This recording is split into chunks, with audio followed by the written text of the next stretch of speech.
One story that always really stands out to me was basically the first time I ever had a group of kids come to Loyola before I was even working in the schools. And this is what I guess made me become very interested in doing this and working with kids in gardens. So we had this group of students come out there. They must have been in like maybe grade 6 or 7. And they came out, I don't even remember what school it was or anything. And they came out and I said, yeah, bring them out. I don't know what we'll do, but we'll do something. So we went around in the garden. We were in a few different groups. And at one point I had this group of boys who were pretty kind of rambunctious, but I took them into this one area and I said, look, we're gonna harvest carrots in here. And they were like, okay, yeah, let's harvest carrots. And I remember the one kid, he pulled up, they were really big too, these carrots, and they were a different color. And he pulled up, I pulled up the carrot and he goes, oh my gosh. And I was like, what? Because he seemed genuinely shocked or almost scared in a way. And I was like, what? And he goes, oh, I just didn't expect that. That just totally blew my mind. And he's a little kid, he's pretty little, so the language was even interesting of him saying it basically blew his mind, and because he just didn't expect to see the carrot come up out of the ground. And so that was one of the most interesting things where I realized that there was like just these opportunities within a garden to be surprised, to have your imagination expanded.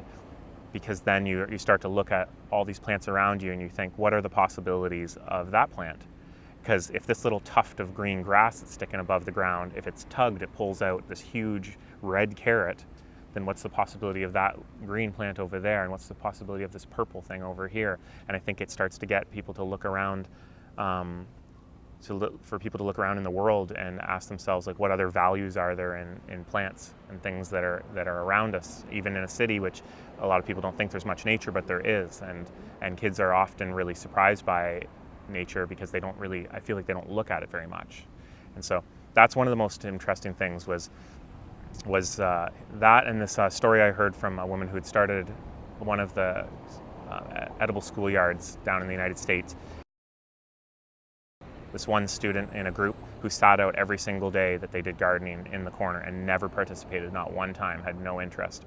And at the teacher-parent day, the parent came in and sat down with her and said, oh, I just want to tell you that my son here, he thinks the world of you, and the gardening program is by far his most favorite thing in the whole school. He comes home and just talks my ear off all over dinner and helps me cook.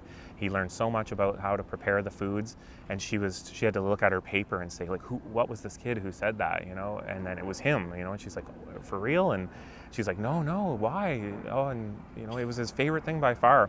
And reading that story was really interesting, because then it really changed the way that I started to assume things about students who don't always necessarily seem to be so interested, because sometimes you don't see the value of it, and so those two stories, even though the one wasn't directly something that I was a part of, were really important, I think, for anyone who's doing this kind of education to think about.